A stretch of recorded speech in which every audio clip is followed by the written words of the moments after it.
Amis poissons, bonjour, bienvenue sur la chaîne, j'espère que tout le monde se porte bien. On se retrouve les amis pour aller voir du côté de vos énergies sentimentales pour ce mois de mai. Alors il y en aura pour tout le monde, il y en aura pour les célibataires, il y en aura pour les personnes qui ont quelqu'un dans le cœur. Même si c'est compliqué, même si c'est pas classique. Mais je vais commencer déjà ce tirage avec une carte conseil de mon oracle du messager. C'est parti.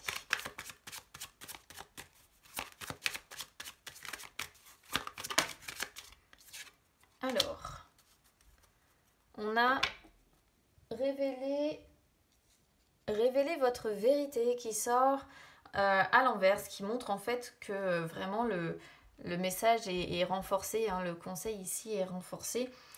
C'est une carte en fait qui vous dit que quand vous êtes né, votre âme à la base elle était brillante. C'est en grandissant que vous avez appris le juste, le faux, le bon, le mauvais, etc. On vous a en fait un petit peu enseigné comment penser, comment vivre, comment croire, comment évoluer, comment grandir. De telle sorte en fait qu'aujourd'hui vous avez certainement peur de dire non, peur de dire stop, peur d'aller, on va dire, dans le sens contraire d'autres personnes. Et là, on vous dit que il est temps de révéler votre vérité. Il est temps de montrer votre désaccord, même si c'est en prenant le risque de vous aliéner un petit peu de votre partenaire ou de votre famille. Il est temps d'oser dire non et de cesser en fait de dissimuler derrière ce masque-là vos pensées, vos sentiments véritables. Parce que ce masque, il ne fait que cacher votre lumière. On vous conseille en fait ici de rejeter ce masque, d'embrasser votre vérité en fait et de laisser votre âme briller à nouveau. Voilà. Donc on est vraiment sur des poissons ici qui, à mon sens, font certainement semblant de beaucoup de choses pour en fait respecter entre guillemets ce qu'on leur a appris de la vie et de la vie amoureuse notamment. Allez, on y va déjà donc pour les poissons qui ont quelqu'un dans le cœur. C'est parti.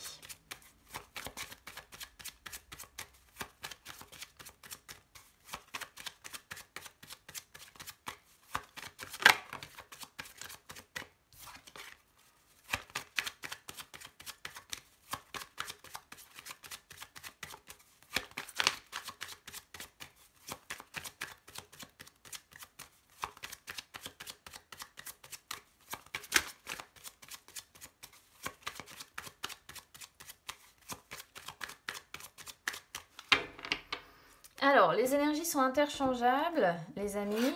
Donc, à vous de voir où vous vous reconnaissez. Moi, je vais vous dire, voilà, quel emplacement signifie quoi. Après, ça peut être intervertible. Vous pouvez vous reconnaître dans une coupe, pas dans une autre, reconnaître votre autre. Vous faites un petit peu à votre sauce, parce qu'après tout, c'est vous qui vivez les choses bien avant moi. Donc, voilà. Alors, je regarde déjà une tendance un petit peu générale des premières cartes parce que, surtout avec celle-ci, c'est un petit peu...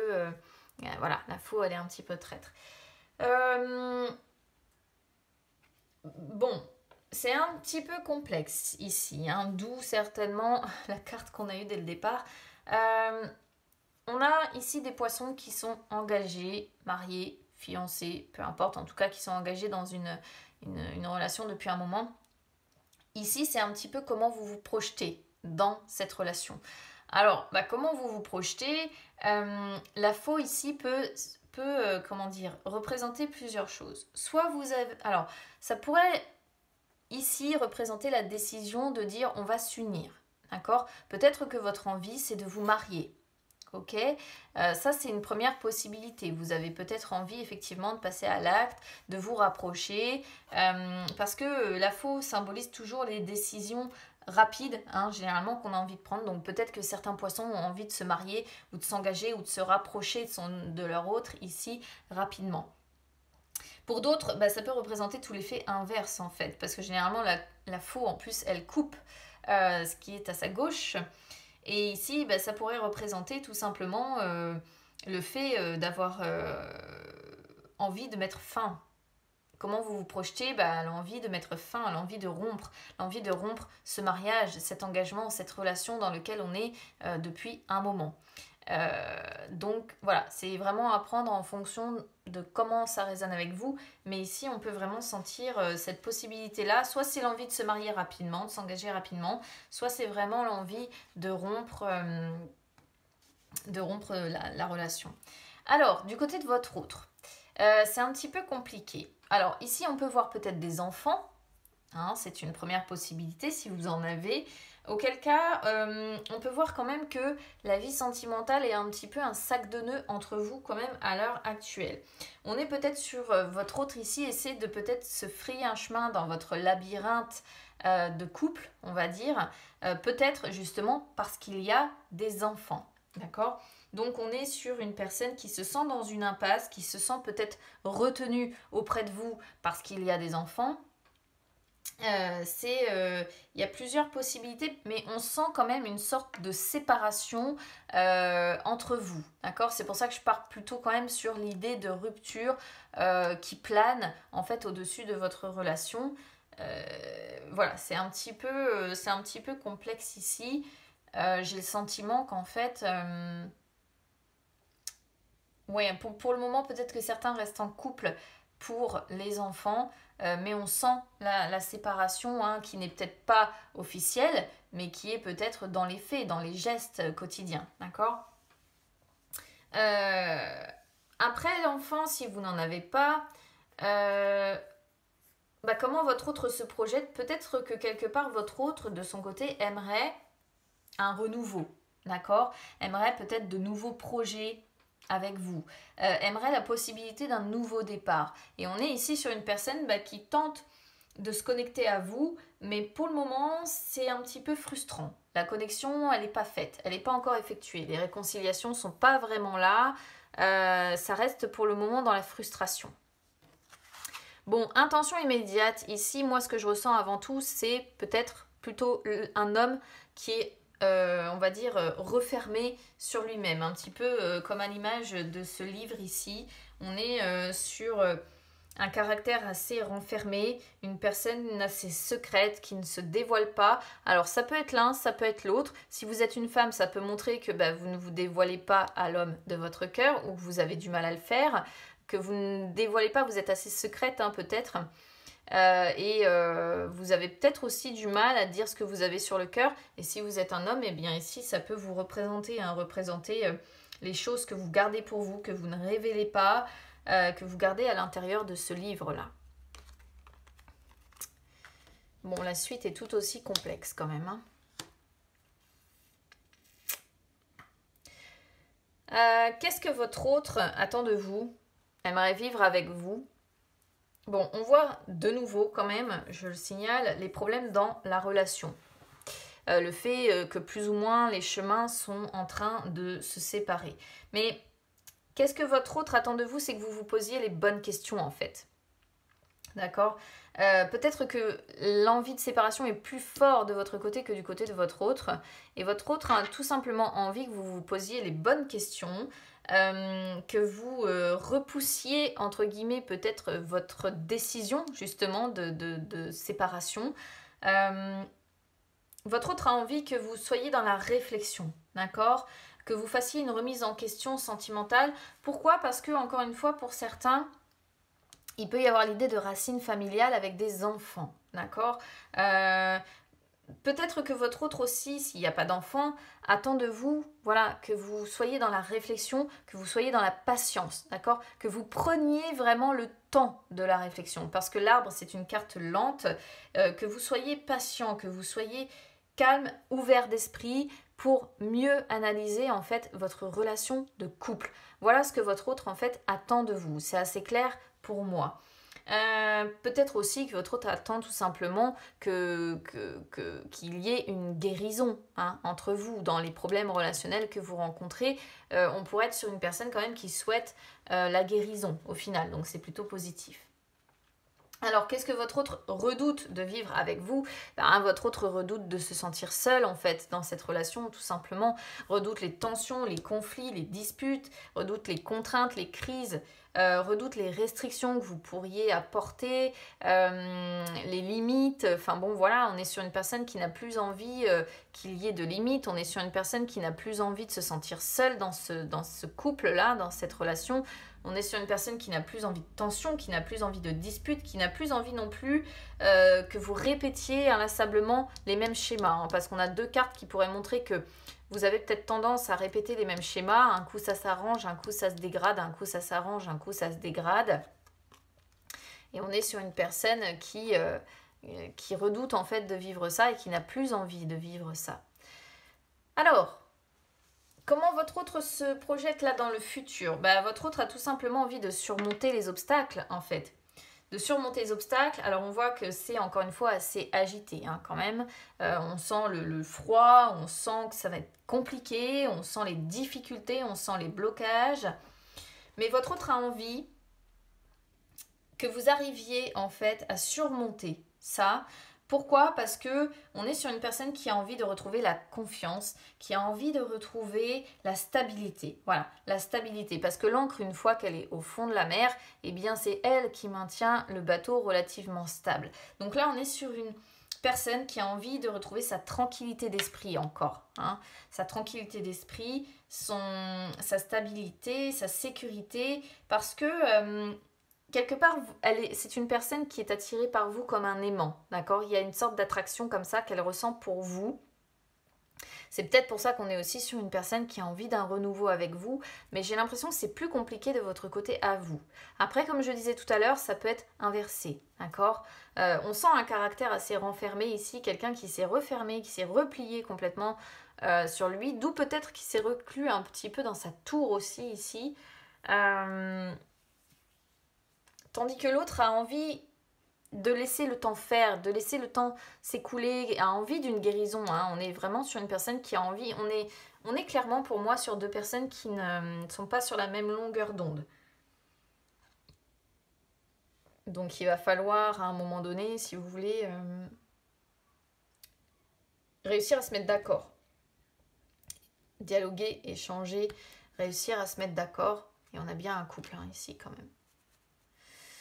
Et moi, je pense qu'il y a une des deux personnes qui a envie que les choses s'arrangent et qui a envie de retrouver une stabilité, une sécurité avec vous.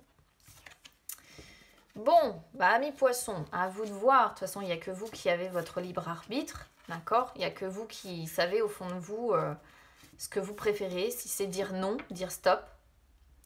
Et maintenir en fait votre cap.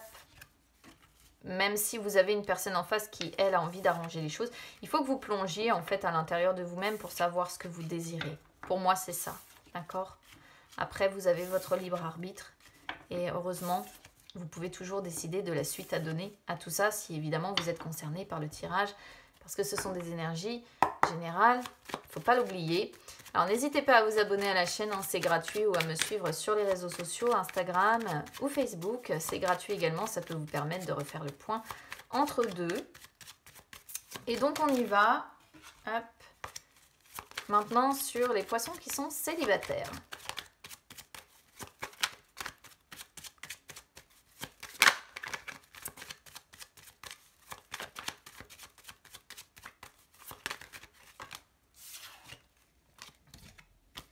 On n'a pas des chouettes cartes qui sautent encore ici.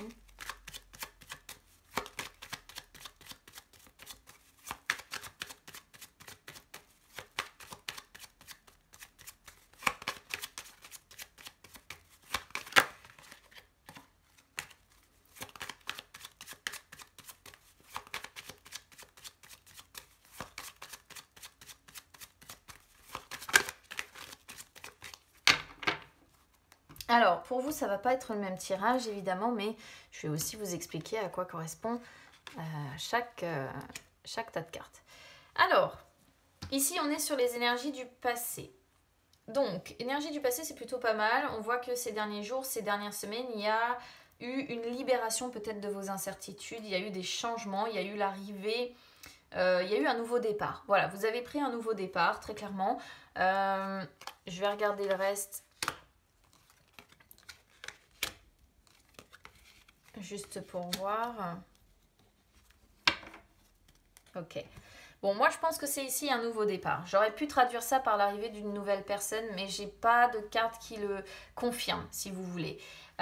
Donc moi je pense surtout que ce qu'on voit ici, c'est que vous avez réussi à faire un travail sur vous, à vous libérer, on va dire, de certains doutes, d'une certaine forme de confusion, d'accord? Et que vous avez réussi à mettre en place des changements qui vous ont permis de prendre un nouveau départ dans la vie, d'accord? Voilà moi ce que je vois en fait ici. Qui vous êtes à l'heure actuelle? Bon, avec le labyrinthe, quand même, c'est encore quelque chose d'un petit peu difficile. C'est-à-dire qu'on voit déjà que vous êtes, pour moi, hein, toujours célibataire, parce qu'on voit là le fait, si vous voulez, d'être séparé des personnes. Ça pourrait aussi, pourquoi pas, représenter le fait que vous avez rencontré quelqu'un, mais que dans l'immédiat, vous êtes encore séparé de cette personne. C'est aussi une possibilité, à cause de la situation sanitaire aussi, pourquoi pas. Mais je pense que bon, là, vous vous sentez pour le moment encore un petit peu face à un mur, c'est-à-dire que vous essayez de vous frayer un chemin, mais on va dire que sentimentalement parlant, vous vous sentez quand même... vous voyez votre vie, vous percevez votre vie sentimentale comme un véritable sac de nœuds, d'accord? Mais on sent que c'est surtout vis-à-vis des énergies du passé, ok? Vous vous dites que vos énergies précédentes, pourquoi je vous parle de ça? Parce que la féminine ici regarde vers le passé. Et vous vous dites que vos relations précédentes étaient vraiment certainement compliquées, que vous étiez face à un mur, une personne peut-être qui ne vous parlait pas, avec qui il n'y avait pas de communication, avec qui les choses étaient difficiles, avec qui vous avez tenté peut-être de vous connecter, et puis ça s'est pas fait. Et là, vous êtes un petit peu dans l'analyse de tout ça, où vous regardez vers le passé et vous vous dites, oui, voilà, ma vie sentimentale a toujours été quand même plus ou moins difficile, plus ou moins un sac de nœuds. Et là, maintenant, je reviens à la case départ. Voilà, en fait, votre état d'esprit pour certains poissons. Évidemment, ce ne sera pas une généralité à l'heure actuelle. Qu'est-ce qui bloque? Alors, ce qui bloque ici pour moi, c'est qu'il vous manque encore il y a encore des détails qui vous échappent par rapport à la précédente séparation. Il y a encore des choses que vous ne comprenez pas. Donc là, en fait, vous êtes encore dans un travail plus ou moins d'analyse. C'est-à-dire que vous détaillez peut-être on va dire au détail près, voilà, vous analysez au détail près votre séparation pour justement bien avoir tous les tenants, tous les aboutissants. Donc du coup, comme vous êtes encore un petit peu focus sur votre séparation ou votre précédente relation, on va dire, là, ce qui bloque, c'est que vous n'êtes pas encore réellement tourné vers l'avenir et vers le potentiel d'une nouvelle rencontre. Là, vous êtes encore vraiment pour moi dans l'analyse de vos relations précédentes, de ce qui n'a pas marché, et vous essayez d'adopter une nouvelle vision, vous essayez de vous métamorphoser, mais certainement que c'est long déjà, et que c'est un petit peu douloureux aussi pour vous de le faire, ce qui est normal aussi. Alors, influence des énergies futures, donc d'ici fin, on va dire fin mai, du coup il faudra voir après comment ça parle sur le mois de juin. Bon, on a le trèfle, donc il y a des opportunités qui vont arriver, des opportunités qui pourraient vous amener du bonheur, de l'amour, de la passion, de la protection, et on voit que là, votre regard va changer. À ce moment-là, vous allez regarder vers l'avenir, d'accord? Après, vous allez avoir le choix de la direction à donner, vous voyez, à votre vie. Il n'y a que vous qui pourrez savoir quelle direction vous allez donner. Au départ, il y aura sûrement du coup des échanges, avec le potentiel. Il y a des opportunités qui arrivent. Hein. Des opportunités qui arrivent d'ici fin mai ou plutôt sur le mois de juin, je dirais. Ça, c'est les influences de votre vie future. Il y a des opportunités qui vont se présenter, des choses qui vont être un petit peu imprévues. Et ça va être à vous, en fait, de regarder vers l'avenir et de savoir ce que vous faites. Soit vous allez rester focus là sur vos échecs, soit vous allez vous ouvrir vers l'avenir. Mais une fois de plus, avec le choix, ça va être votre libre arbitre qui va intervenir. Et ça va être à vous de savoir quelle direction vous allez donner à ce moment-là à votre vie sentimentale. Voilà pour vous, amis poissons. Donc, écoutez, je vous souhaite une belle analyse de tout ça. Je vous souhaite de trouver la direction par la suite lorsque les opportunités se présenteront. Parce que si vous avez l'opportunité et si vous vous sentez prêt, ce sera peut-être le moment de regarder vers l'avenir, les amis. N'hésitez pas à vous abonner à la chaîne, hein, c'est gratuit, ou à me suivre sur les réseaux sociaux, Instagram, Facebook. Je vous souhaite un bon mois de mai quand même, les amis. On se retrouve très vite. Je vous embrasse, à bientôt.